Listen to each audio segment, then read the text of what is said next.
I feel like bin face after getting like, what is it, a quarter of the votes in the election in Clacton right now. I'm here. I'm physical. I am a being of being. I'll tell you this.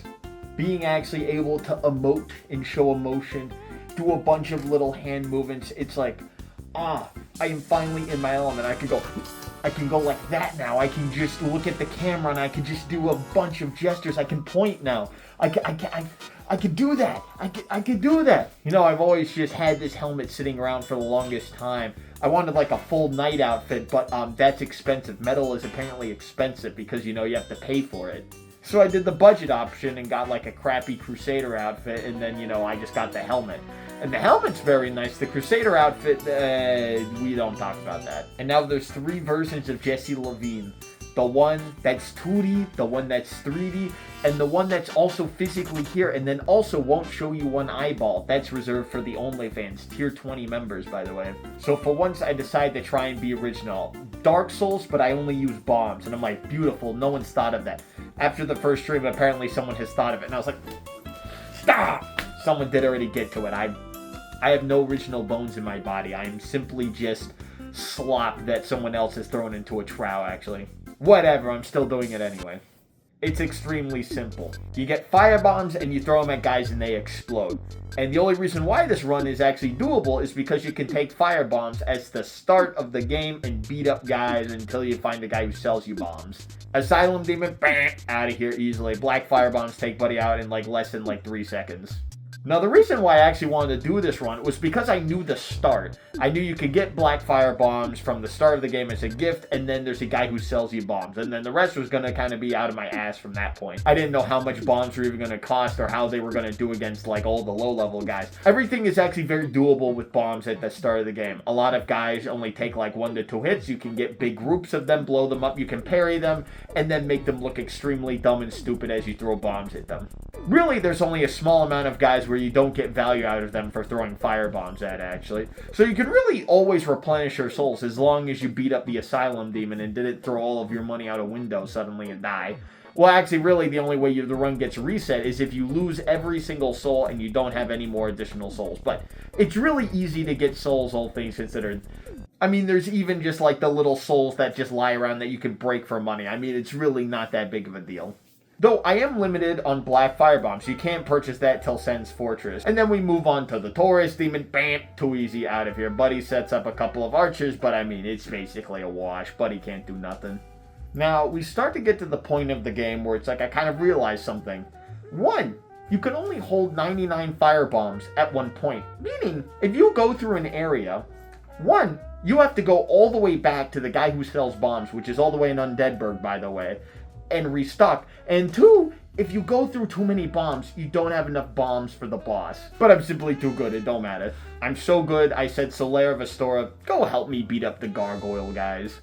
Yeah, no, I put summons on the table, but, like, you know, if I have to actually go and find them to summon them, like, that takes effort. Solaire's easy, so I just threw him in there. He was like, put me in, coach, and I'm like, sure, you know what, you get your cameo, and then you're probably not going to show up again. And then that's gargoyles down. Bye-bye. And now, on to the underground, my favorite part of this game with the dogs. I love the dogs. They are so fun. I enjoy the dogs.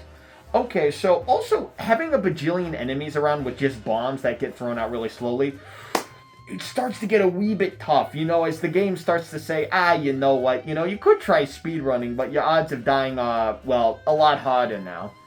And then also, if you do try fighting everyone, well, you know, you don't want to run out of bombs, do you?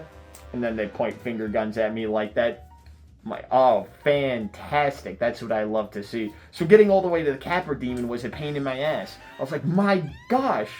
You know, having a sword and whacking people, you know, you don't realize the modern day conveniences that you have until you actually use them. But no, the Capra Demon was just annoying. Having to throw bombs at the dog's annoying. Capra Demon's overall fine, but running around like a crazy person trying to throw slow bombs.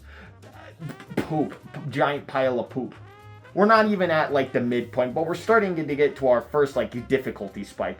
1, we're going into the sewer and then Blighttown, so that's awful. 2, the distance between the bomb guy and where I need to go is increasing by a lot.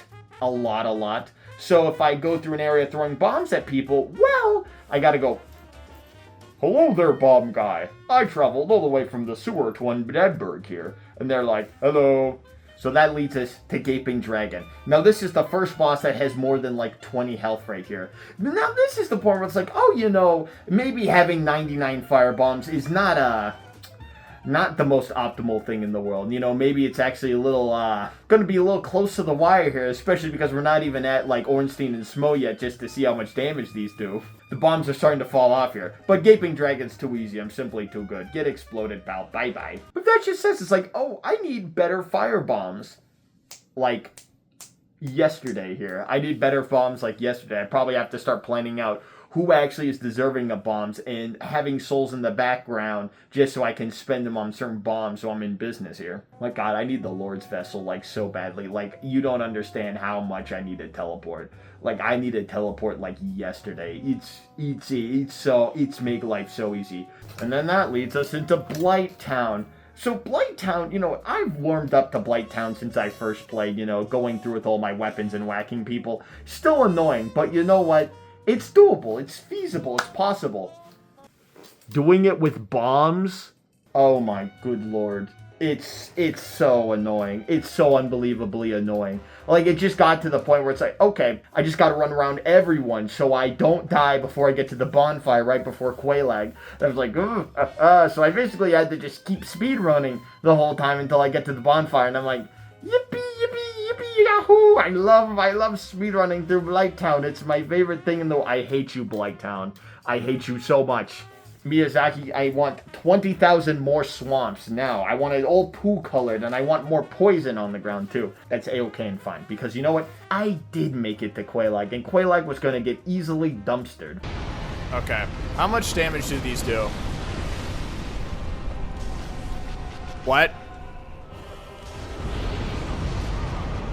What? No. No.